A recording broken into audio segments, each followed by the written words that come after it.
नमस्कार, बहुत स्वागत है आपका टीवी 9 भारतवर्ष पे। मैं हूं आपके साथ विपिन चौबे और आज टीवी 9 भारतवर्ष में पब्लिक पोल के इस सफर को लेकर मैं आ पहुंचा हूं बिहार के एक ऐसे शहर जो मां गंगा की तट पर बसा हुआ है, जिसे दानवीर कंठ की नगरी भी कही जाती है। और रेशम के मामले में रेशम उद्योग का कभी किसी जमाने में एक बड़ा व्यापार केंद्र हुआ करता था, लेकिन आज एक दंगों ने इस शहर की पहचान बदल दी है।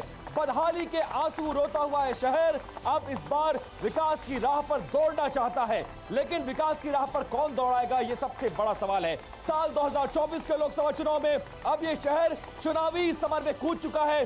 बड़ी तादाद में भागलपुर की जनता मेरे साथ है और इस डिबेट में ये आधे घंटे हमारे साथ रहेंगे और साथ में वो नेता जो इस बार चुनावी मैदान में है वो भी रहेंगे, उनसे भी कराएंगे परिचय और उसके बाद कार्यक्रम की करेंगे शुरुआत। लेकिन उससे पहले हमें रुख करना होगा अपने स्टूडियो का, जहां मेरे तमाम सहयोगी मौजूद हैं जो आपके लिए टॉप 25 खबरें लेकर आ रहे हैं। उसके बाद वापस लौटेंगे, अगले आधे घंटे हमारे साथ बने रहिए। मेहमानों के परिचय से कराएंगे शुरुआत और आधे घंटे में करेंगे डिबेट, जानेंगे भागलपुर की नब्ज को। तो टीवी 9 भारतवर्ष पे पब्लिक पोल देखना शुरू कर चुके हैं आप। हमारी मौजूदगी इस वक्त भागलपुर शहर में है और इस बार के लोकसभा चुनाव को लेकर उत्साह कितना ज्यादा है वो इनकी तालियां बता रही हैं। जोरदार तालियां भागलपुर वाले अपने लिए और बताइए कि जोश उत्साह कितना ज्यादा है। और मेहमानों के परिचय से करने जा रहे हैं अपने कार्यक्रम की शुरुआत। भारतीय जनता पार्टी का पक्ष रखने के लिए हमारे बीच में आ गए हैं दिलीप निराला जी, जो कि बीजेपी के वरिष्ठ उपाध्यक्ष है। जोरदार तालियों से अपने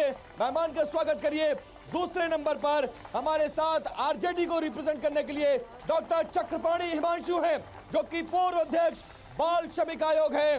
तीसरे नंबर पर कांग्रेस को रिप्रेजेंट करेंगे प्रवीण सिंह कुशवाहा, पूर्व उपाध्यक्ष बिहार कांग्रेस कमेटी। और जेडीयू जिसका कैंडिडेट इस बार गठबंधन में चुनावी मैदान में है, जेडीयू को रिप्रेजेंट करेंगे शिशुपाल भारती। इनके लिए भी तालियां बजनी चाहिए। लेकिन शुरुआत मैं बीजेपी से करूंगा, जहां पर जो स्थितियां परिस्थितियां बन रही हैं उसमें ये खाता, ये सीट जो है आपने जेडीयू के कोटे में दे दी। पिछली बार ये जेडीयू के कोटे में थी, लेकिन इस बार आपको क्या लग रहा है, माहौल क्या है, किन मुद्दों के साथ चुनावी मैदान में उतरे हैं, क्या आपने किया है कि आप जनता एक बार फिर से आपके कैंडिडेट को चुने? देखिए, भागलपुर आज रामनवमी की मैं सबको शुभकामना देना चाहता हूं। और आज का रामनवमी एक खास प्रकार का रामनवमी है कि 500 साल के बाद आज भगवान राम अपने मंदिर में स्थापित हैं। और राक्षस कुल में उत्पन्न विभीषण ने कहा था रावण को समझाते हुए कि नाथ राम नहीं नर भूपाला, कालहू कर काला, कि नाथ राम जो है ना कोई साधारण मनुष्य नहीं है। ये त्रिलोक, रावण कौन है और राम कौन, विभीषण कौन है? त्रिलोक के स्वामी हैं और कालों के काल हैं। और उस राम के अस्तित्व को राक्षस कुल का विभीषण समझ गया और सोनिया गांधी ने सुप्रीम कोर्ट में हलफनामा दिया कि राम का कोई अस्तित्व नहीं है। और आज ये लोग राम की चरणों में शरणागत हैं। आज रामनवमी का ये लोग बधाई दे रहे हैं। ये हमारा विजय है। और जो देश की आपके पास मुद्दा नहीं है, विकास को एजेंडा है, भगवान राम के नाम पर ही वोट मांगेंगे? मैं बता रहा हूँ कि जो देश की जनता की आवाज है कि अब की बार 400 पार, वही भागलपुर का भी आवाज है, अब की बार 400 पार। अच्छा ये कह रहे हैं, एक मिनट, अच्छा एक मिनट वापस आ रहे हैं आपके पास। ये कह रहे हैं भगवान राम मुद्दा है, क्या राम के नाम पर ही भागलपुर जनता वोट करेगी इस बार? हाँ या नहीं बताइए, हाँ या नहीं, हाँ या नहीं, राम के नाम पर ही वोट करेगी, हाँ या नहीं, हाँ या नहीं, हाँ या नहीं, बिल्कुल करेगी, बिल्कुल करेगी। जेडीयू चुनावी मैदान में है और आपने भी कांग्रेस को ये सीट दे दिया है, लेकिन जिस कांग्रेस पर आपने दांव खेला है उसका सूखा बहुत बड़ा है। भागलपुर दंगों के बाद 40 साल से इस सीट को जीतने का इंतजार कांग्रेस कर रही है और आपने उसके कोटे में डाल दिया। क्या ये जानते थे कि इस बार भी नैया पार नहीं लगेगी, हम तो जीत नहीं पाएंगे इसलिए उनको दे दो? कुछ ऐसी स्ट्रेटेजी है या आपको लगता है कि बदलाव बहुत बड़ा है, बयार चल चुकी है और वो इस बार करिश्मा बिहार करेगा जो शायद कभी नहीं किया? देखिए, सबसे बड़ी बात ये है, इंडिया गठबंधन के तहत ये सीट जो है कांग्रेस के खाते में चला गया। उस कांग्रेस को जो 40 साल से नहीं जीत पाई है। ये कांग्रेस 40 साल से जीत नहीं पाई है। कांग्रेस ने जो देश का जो विकास किया है वो ये लोग अभी तक नहीं कर पाया है। अच्छा। कांग्रेस ने देश को दिशा और दशा दिया। ये लोग ने जो भाजपा वाले लोग थे ये क्या किए, हम राम आएंगे 15 लाख रुपया खाते में कब आएंगे? 2 करोड़ नौकरी कब आएंगे? नौकरी कब मिलेगा? आरक्षण खत्म कैसे किया जा रहा है? जज लोहा की हत्या कैसे होती है? सारे देश की सरकारी संपत्ति को कैसे बेचा जा रहा है? शांत हो जाइए, अब शांत हो जाइए, अब शांत हो जाइए, अब शांत हो जाइए। एक मिनट, नारे लगाएंगे तो सुनाई नहीं देगा क्या बोल रहे हैं। सुनिए, अगर गलत बात कहेंगे तो विरोध भी करिएगा और सही बात कहेंगे तो समर्थन भी करिएगा। आप ये बताइए, 10 साल आप यूपीए की सरकार में थे, भागलपुर के लिए क्या किया आप लोगों ने? जिस रेल को मोदी जी ने प्राइवेटाइजेशन किया, निजीकरण किया, लालू प्रसाद यादव जी जब रेल मंत्री थे तो 90,000 करोड़। भागलपुर के लिए क्या किया?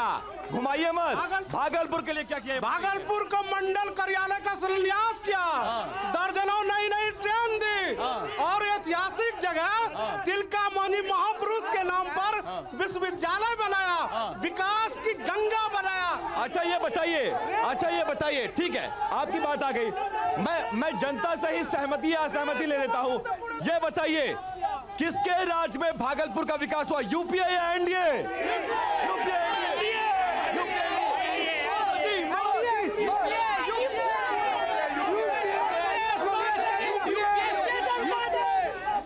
चालीस साल का सूखा बहुत बड़ा हुआ था है। एक दंगा हुआ, उसने पूरे भागलपुर के समीकरण को बदल कर रख दिया। क्यों लग रहा है कि इस बार ऐसी हवा चल रही है कि 40 साल का सूखा खत्म हो जाएगा?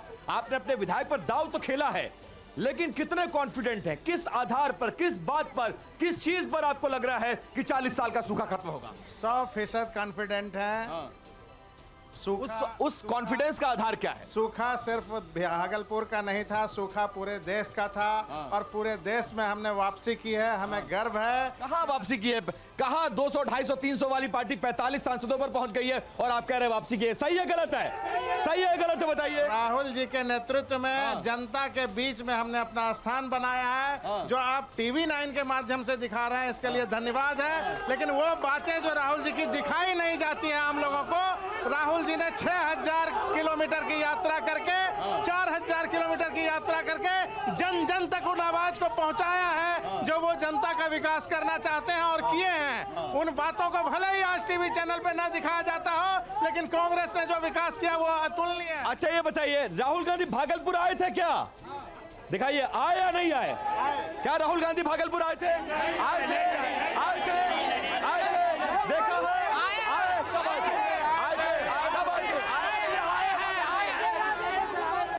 ये कह रहा कांग्रेस ने तो वो करिश्मा कर दिखाया है कि 40 साल का सूखा खत्म हो जाएगा। पूरे देश में राहुल गांधी को समर्थन मिल रहा है। कितना टफ मानते हैं? पिछली बार तो आपने जीत लिया, बीजेपी के कोटे वाली सीट शहनवाज हुसैन यहाँ लड़ते आए हैं, सुशील मोदी लड़ते आए हैं, उस कोटे की सीट ले ली। पिछली बार आप जीत भी गए, लेकिन इस बार जीत का आधार क्या है? क्या कुछ किया है? क्या बदला है? सरकार में होने का फायदा क्या मिला है भागलपुर को, ये बताइए। देखिए, मैं आपके चैनल के माध्यम से बताना चाहता हूं कि हमारे जो सांसद हैं वर्तमान में अजय मंडल साहब, जो एनडीए के प्रत्याशी भी हैं, पिछले 5 वर्षों में उन्होंने इतना काम किया है कि देश आजादी के बाद से गलत कर रहे, सही कर रहे, इधर दिखाइए जरा, कोई विकास नहीं। मैं उदाहरण स्वरूप बताना चाहता हूं। आपकी जनता ही आपको बात को नकार दे रही है। आप जेडीयू को रिप्रेजेंट कर रहे, लोग सुनने को तैयार नहीं है। मैं आपको उदाहरण स्वरूप बताना चाहता हूं, चाहे एनएचएटी मिर्जापुर मुंगेर हो, चाहे आसमपुर। आप सुन लीजिए, ये क्या क्या दावे कर रहे हैं। गलत होगा तो विरोध भी करिएगा, बोलिए। मिर्जा चौकी से लेके मुंगेर एनएच, मिर्जा चौकी से लेके मुंगेर 4 लेन, असम रोड खगड़िया से पूर्णिया तक, बीरपुर से बीरपुर तक, ट्रिपल आईटी शिक्षा में, सुपर स्पेशलिस्ट अस्पताल, हमारा ओवर ब्रिज, भोलानाथ पुल, पैरेलल 4 लेन पुल, ये तमाम चीज़ें अजय मंडल जी के नेतृत्व में और इनके कार्यकाल में हुआ। केंद्रीय विश्वविद्यालय हमारे विक्रमशिला के पास, ये तमाम चीज़ें अजय मंडल जी के कार्यकाल में हुआ है। और हमारे मोदी जी के कार्यकाल में जो देश का मौका मिला है 10 वर्षों में, राशन कार्ड और राशन कार्ड को आयुष्मान कार्ड से जोड़ो। मोदी जी को छोड़कर तो चले गए थे आप। ये कह रहे हैं, एक मिनट, ये कह रहे हैं मोदी जी का राशन कार्ड का, एक मिनट भैया, एक मिनट आ रहे सुनिए मेरी बात, मैं इनसे सवाल कर रहा हूं, सवाल बहुत महत्वपूर्ण है, सुनिएगा।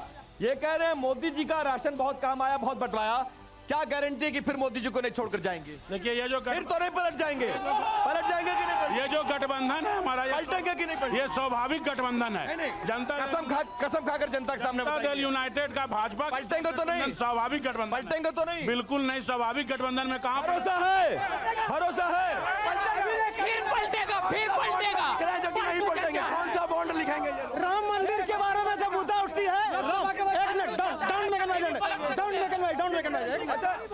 अच्छा एक बात आ रहे आप शांत हो जाइए।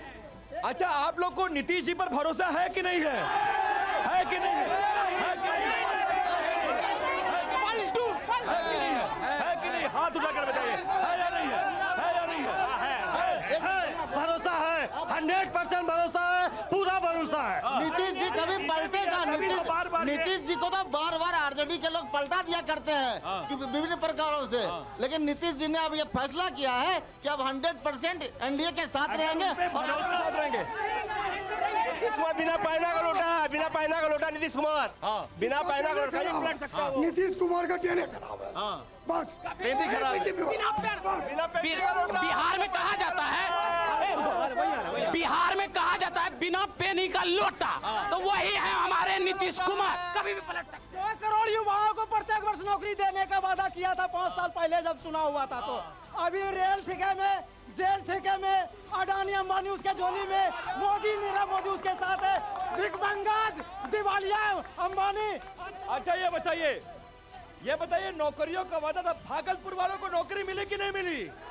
हाथ उठाओ, मिली कि नहीं मिली? मिली कि नहीं मिली? नौकरी मिली? मिली। अच्छा आप तो भगवा वाला बात क्या, आप तो कहेंगे पर्याप्त है यहाँ पे, रोजगार पर्याप्त है। फोटो से पूछ लीजिए नौकरी मिला है। क्या करते हैं आप?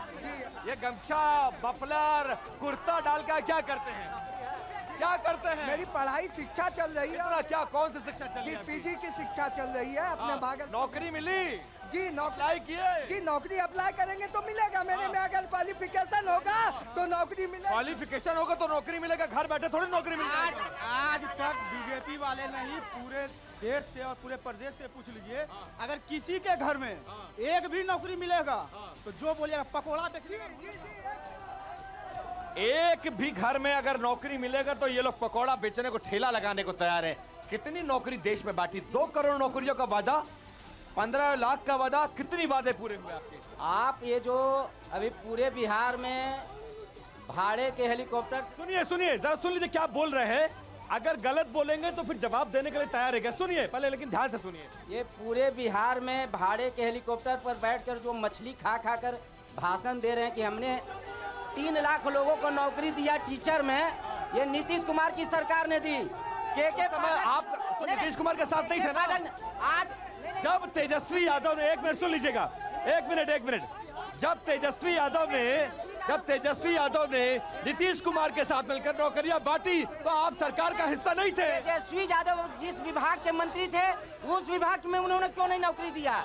ये के पाठक ने, नीतीश कुमार ने शिक्षा विभाग और इनके शिक्षा मंत्री रामचरितमानस और राम को गाली देने में व्यस्त थे। बाद में उनको तेजस्वी यादव ने बर्खास्त किया शिक्षा मंत्रालय से, और ये सारा नीतीश कुमार और के अच्छा इन्होंने कहा मछली। अच्छा ये थोड़ा सा पीछे हो जाइए, थोड़ा पीछे भैया थोड़ा। अच्छा ये बताइए मछली का मुद्दा, 1 मिनट आ रहे भैया आप शांत हो जाओ, आप शांत हो जाइए। इन्होंने मछली का मुद्दा उठाया, हेलीकॉप्टर में मछली। इस चुनाव में मछली कोई मुद्दा है क्या जी? है क्या? है या नहीं है? हाथ उठाकर बताइए, है या नहीं है? है या नहीं है? है या नहीं है? हमारे आस्था पे चोट मुद्दा है। आस्था पर चोट। चारा खाने का भी तो वीडियो दिखला देते हैं, चारा जो चोरी हुआ उसका भी वीडियो। जब मछली आपने पूछा, इस चुनाव में मछली मुद्दा है कि नहीं है? सावन में मटन वाला मुद्दा, हेलीकॉप्टर में मछली खाना, ये मुद्दा है क्या लोकसभा चुनाव? इनका हमेशा ये नीति रहा है कि ये सनातनियों के आस्था पर प्रहार करना हमेशा से कांग्रेस की नीति रही है। जब गुजरात में 49 हिंदुओं की हत्या की गई तो कांग्रेस वाले मुस्लिम के साथ खड़े होते हैं। जब कश्मीरी पंडितों की हत्या होती है तो कांग्रेस किसके गोद में खड़ा होता है? मुस्लिमों के लिए खड़ा होता है। तो हमेशा हिंदुओं के आस्था पर ठेस पहुंचाई है। कोई मुद्दा है? मछली, मटन, सावन, नवरातन कोई मुद्दा है भैया? लेकिन आप सावन में पब्लिक को क्यों दिखा रहे हैं? आप अपने घर में खाइए ना जो खाना है, आप जनता को क्यों दिखा रहे हैं? आप भावना क्यों भड़का रहे हैं? पूरा देश सनातन धर्म पे चल रहा है और सनातन धर्म का ये प्रहार है मछली खाना। सनातन धर्म को, और ये वही मुद्दा है, उनका यही कोशिश है कि सनातन धर्म खत्म। अरे पीछे पहले अपने जगह पर आ रहे, शांत, पहले शांत, एकदम शांत, पहले शांत, आराम से। हम एक दलित है, मैं एक सुन लीजिए, एक बार हो चुका आपका, बार नहीं। एक आदमी को 2 बार मौका नहीं देता। नहीं, बिल्कुल नहीं दूंगा, नो नो, बिल्कुल नो। हम एक दलित हैं। हर आदमी को मौका, एक आदमी को दो एक बार मिनट, नहीं। हम एक दलित हैं। हाँ, सुनिए इनकी बात। हम एक दलित हैं। हाँ। हम बीजेपी वाले से पूछना चाहते हैं हाँ। कि आज इस चुनाव से पहले मोदी जी जहाँ जहाँ सभा में जाते थे, जय श्री राम, जय श्री राम, और उसके बाद जब चुनाव घोषणा हुआ तो उसके बाद चला क्या, पहले जय भीम, जय भीम। मतलब मोदी जी अपना एक बता तो दे, मतलब नारा बदलते रहते हैं। लेकिन ये बताइए, आप लोग ये बताइए, वो उन्होंने मुद्दा उठाया और बहुत अच्छी बात कही। आ रहे आप लोग धर्म का अपमान, आप लोग किसी के अगर आस्था का अपमान क्यों करते हैं? आप लोग सावन में मटन बना के खिलाएंगे, खाइए घर में, उसका वीडियो क्यों जारी करते हैं भाई? ये लोग कह रहे हैं हमारी आस्था के साथ खिलवाड़ है, हमारी आस्था का अपमान है, क्यों करते हैं? क्या दिखाना चाहते हैं? वोट के लिए कुछ भी करेगा। देखिए, सबसे बड़ी चीज ये है, बीजेपी मतलब बड़का झूठा पार्टी।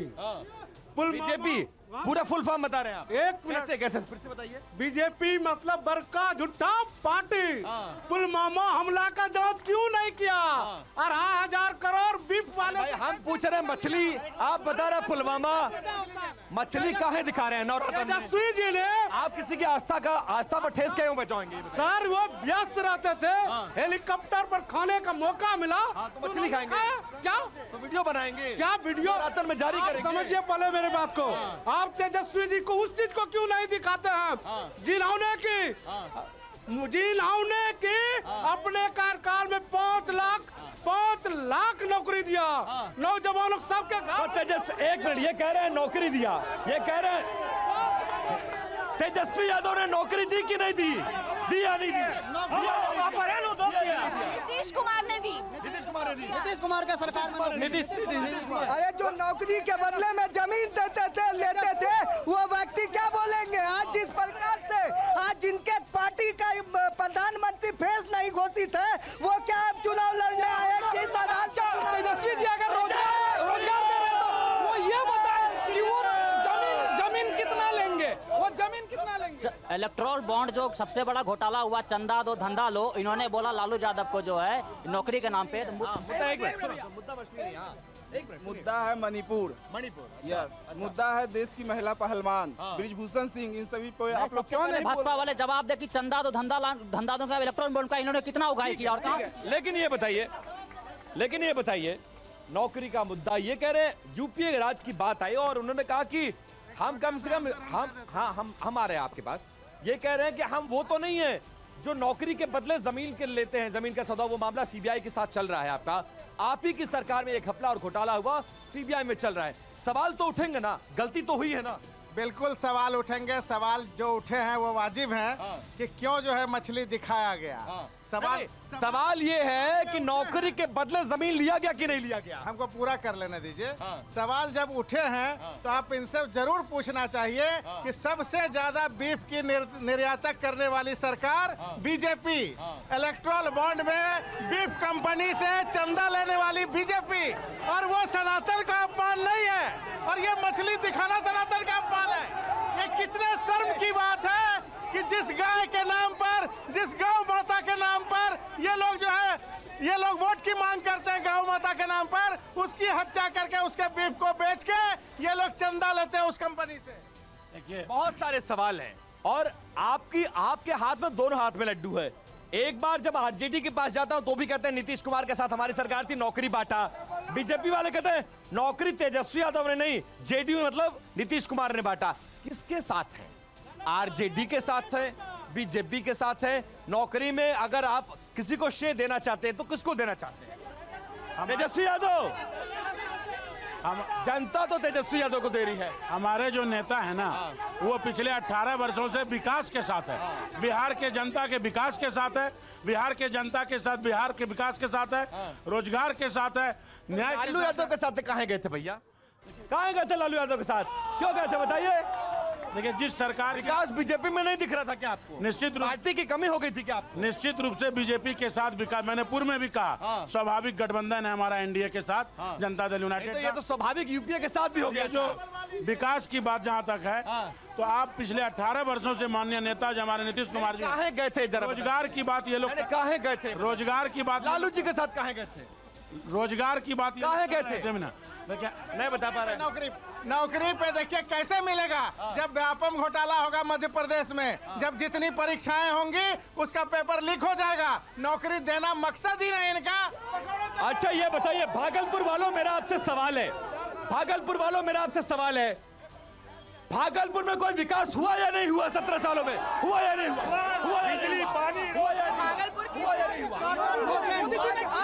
नहीं हुआ, नहीं हुआ। अजीत शर्मा घोटाला हुआ है। कहना चाहते हैं कि अभी जो हमारे अजय मंडल जी एमपी हैं, उन्होंने कुछ भी नहीं किया है हमारे भागलपुर में, अभी तक में कुछ भी नहीं किया है। और हमारे एमएलए साहब जो हैं अजीत शर्मा जी, उन्होंने अभी विधानसभा में जा करके यहाँ पे 3 बार के विधायक हैं। 3 बार के भोलानाथ पुल के बारे में आवाज उठाई है, फिर हवाई अड्डा के बारे में आवाज उठाई है। क्या कहना चाहेंगी?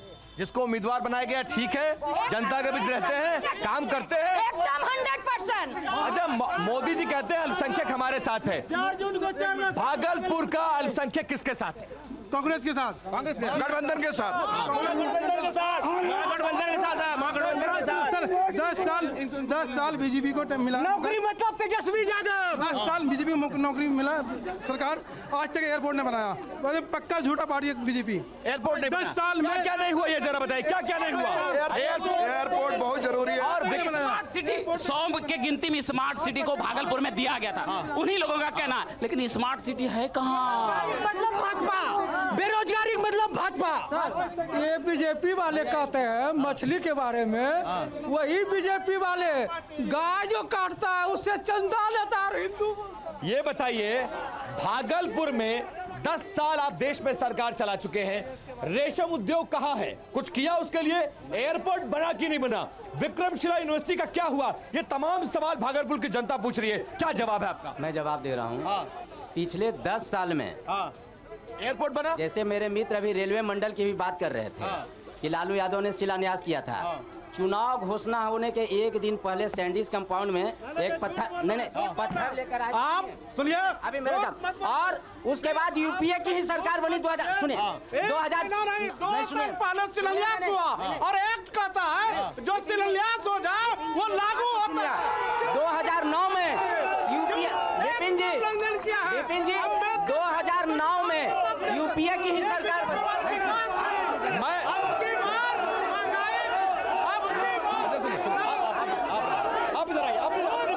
अपनी बारी में आपसे मैं एयरपोर्ट पूछ रहा हूँ, आप रेलवे स्टेशन ले जाते हो, एयरपोर्ट क्यों नहीं बना? आपको सही समझना चाहिए। रेशम उद्योग का क्या हुआ?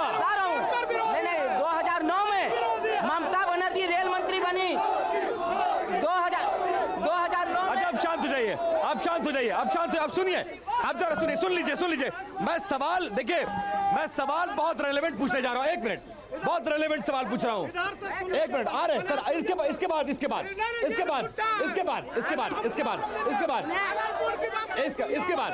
अच्छा ये बताइए भागलपुर में एयरपोर्ट क्यों नहीं बनाया? एयरपोर्ट के लिए जमीन तलाश ली गई है और अगले 2 साल में नहीं आप अपनी जगह नहीं, यही आचरण है। लोग कहते हैं आरजेडी के लोग गुंडागर्दी करते हैं, ये ठीक नहीं है, ये ठीक नहीं है मेरे। और ये जो लालू यादव का भागलपुर में 3300 करोड़ का सृजन घोटाला हुआ है। महंगाई का क्या हुआ? महंगाई का क्या हुआ? देश का सुप्रीम देश के आजादी के बाद देश के 4 सुप्रीम कोर्ट के न्यायाधीश ने कहा देश का संविधान खतरे में है। बहुत हुआ महंगाई के मार। क्या ये बताइए, उनसे पूछता हूँ एयरपोर्ट हो जाता है रेलवे स्टेशन, इनसे पूछता हूँ विकास और रोजगार तो ये ले जाते हैं मछली पर। कहाँ जा रहा है, किस मुद्दे पर चुनाव लड़ रहे हैं? ये भ्रष्टाचारी जुटाओ पार्टी के खिलाफ ये चुनाव हम लोग बिल्कुल संविधान बचाने के लिए लड़ रहे हैं और कांग्रेस अपना वचन दोहराती है कि हम संविधान के साथ रहेंगे और आखिरी दम तक संविधान की रक्षा करेंगे। आप ये बताइए, मेरा सवाल सुनिए, केंद्रीय आप 17 साल से चाहे लालू यादव के साथ रहे हो या बीजेपी के साथ रहे हो, सरकार आपने चलाया, सवाल आपसे होंगे और कैंडिडेट आपका है। ये बताइए एयरपोर्ट क्यों नहीं बना, रेशम उद्योग कारीगरों का क्या हुआ, विक्रमशिला यूनिवर्सिटी का क्या हुआ, कब बनेगा और अब तक क्यों नहीं किया आपने, ये बताइए। विक्रमशिला विश्वविद्यालय का जमीन का जो है वो चिन्हित होकर बिहार सरकार ने परमिशन दे दिया, जमीन का चिन्हित करके बिहार सरकार ने परमिशन दे दिया और माननीय प्रधानमंत्री नरेंद्र मोदी जी ने 500 करोड़ रुपया देने की। अच्छा ये बताइए, नीतीश कुमार के राज में भागलपुर का विकास हुआ या नहीं हुआ, हुआ कि नहीं हुआ? एक सवाल, ये अपना प्रधानमंत्री का नाम बता दे, किसको घोषित कर नीतीश कुमार ने कुछ किया, बीजेपी ने कुछ किया, क्या किया? भागलपुर में जो भी विकास हुआ है एनडीए की सरकार में हुआ है। कुछ हुआ मैडम? बिल्कुल हुआ है। चारों ओर सड़कों का निर्माण हुआ है, पहले एकदम कहीं सड़क नहीं था, चारों तरफ गड्ढे थे, तो एक कुछ विकास हुआ है भागलपुर में, कुछ बदला है। ये कह रहे एयरपोर्ट के लिए जमीन चिन्हित हो गई है, अब तक क्यों नहीं बना? ये सब जुमला है। नीतीश कुमार ने कोई विकास नहीं किया, जो उसको 16 साल में करना चाहिए वो तेजस्वी यादव ने 16 महीने। यहाँ पे नीतीश कुमार के शासन में सृजन घोटाला हुआ था, पूछे जरा क्या हुआ सृजन घोटाले का सबसे बड़ा घोटाला सृजन घोटाला हुआ है। भैया मोदी जी 2014 में जब आए थे तो युवा देश बहुत के आए थे, ठीक है ना, तो मोदी जी युवा रहे, मोदी जी का 70 साल पार हो चुका और ना तो 2। अच्छा ये बताइए, भागलपुर वालों के लिए बेरोजगारी मुद्दा है कि नहीं है, है कि नहीं है या नहीं है, मुद्दा है कि नहीं है, मुद्दा है कि नहीं है, मुद्दा है कि नहीं है विकास? अच्छा ये बताइए, भागलपुर वालों के लिए विकास मुद्दा है कि नहीं है, विकास मुद्दा है कि नहीं है? हो रहा है। जहाँ तक बात है कि विकास की बात है तो नीतीश कुमार के और एनडीए के शासनकाल में इतना उद्योग किया गया। अंतिम कमेंट 10 सेकंड में, 10 सेकंड में जल्दी बोलिए, क्या बोलना चाहेंगे? भागलपुर के सही साथ देश का विकास और प्रधानमंत्री जी की सरकार ने ग्रीनफील्ड 10 सेकंड में जल्दी अपनी बात। देखिए ये सरकार का क्या के लिए आई थी, कहा बहुत हुआ महंगाई के बाद, अब की मोदी सरकार महंगाई पर चुनाव। 10 सेकंड में अपनी बात। अपने पार्टी की ओर से मैं कहना चाहता हूं कि राहुल जी हर समय ओबीसी दलित पिछड़े की बात करते हैं। अजय मंडल के कार्यकाल में 36,000 करोड़ का। देखिए इस बार भागलपुर विकास के मुद्दे पर चुनाव लड़ रहा है, माहौल बहुत गर्म हो गया है, लेकिन ये जरूर है कि जनता बहुत ज्यादा उत्साहित है। कांग्रेस का सूखा खत्म होगा या फिर एक बार एनडीए एक बार फिर से भगवा लहराएगी, 4 जून के नतीजे ये तय करेंगे। फिलहाल मुझे दीजिए इजाजत, नमस्कार।